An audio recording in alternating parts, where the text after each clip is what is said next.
Hey everyone, welcome to the channel. My name is Ash and I am here with a review for Monarchy on Xbox.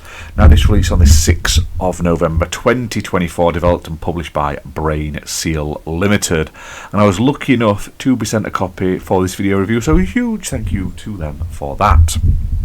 Now this is a quite enjoyable 2D side-scrolling strategy game where you play a king, a monarch, a queen, adorning your horse, and you have to set up a camp and it basically base build. You have to manage resources, you have to build up an army and defences, you have to explore the environment, you have to gather the resources from the adorning areas, you have to eventually build up an army and conquer your enemies. Now it's a very straightforward game to get into. It starts off with a basic tutorial. You'll spend about 20 minutes or so going through that, just the bits and bobs, the buttons to press, and then it sort of chucks you into a variety of different games. Now each game plays basically the same in terms of how the game plays, but they're different scenarios. So one of them is sort of based on fighting bandits in a wood, and it's in a summer. There's one which sees you in the winters and having to survive, where you're being attacked randomly, and then there's one where you have to sort of siege an enemy castle in the autumn and stuff like that, which is really cool. Now you will basically start off just on your horse with your little friend who is a bowman, and you'll go out and you'll pick somewhere to place your camp. Once you've placed that is like your hub, your base.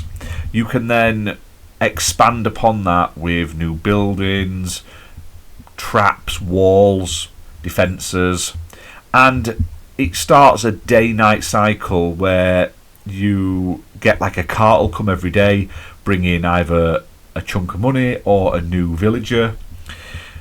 You then have to assign villagers roles, so you can build things like farms. You can build, you start off originally, you can build an archery place, and it makes your unassigned villagers archers, a blacksmith, and they become builders and stuff like that.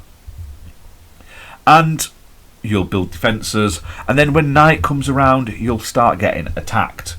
And that's how the game starts out on the first sort of scenario. Now, when it goes back to day, you'll get another delivery, and you can pick and choose whether you want more gold or you want another person. Bear in mind, you will have to ensure that you have enough things for your new villagers to do. You can then explore. You can go into the surrounding areas, you can find treasure chests with money, you can go hunting, you kill animals, you get resources. You can command your villagers who are builders and stuff to cut down trees to get resources and stuff like that.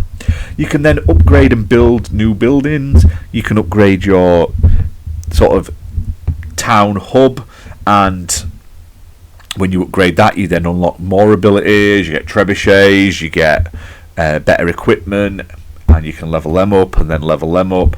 It's all about gaining money and spending that money. Now you can also find people in camps outside in the world and invite them back to your little campsite village and then put them to work as well. You can find mines and stuff like that where you can go in and fight enemies. And each scenario, while the core gameplay loop is very similar, they do present, nice variations between the sort of scenarios. So one where you're just getting attacked every night, then you're going out, you're physically going to build up an army, and you'll eventually have soldiers following you around and stuff like that, and you'll be going on the offensive.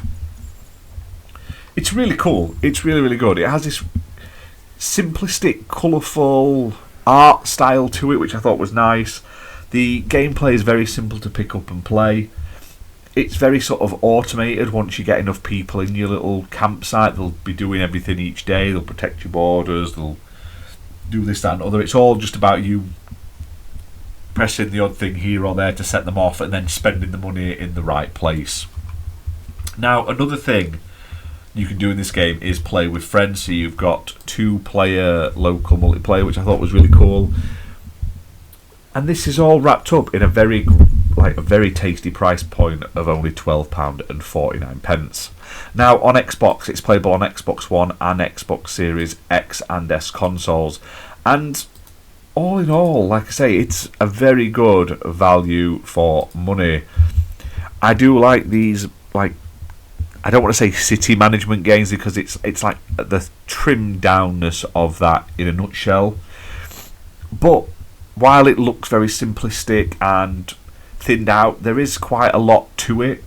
And once you get into the thicker things and you start going to the later scenarios, the game really opens up with different things to see, do, and eventually you end up with these really big sort of camps that have been leveled up, and you've got little armies. It's really awesome. I did have a lot of fun playing it.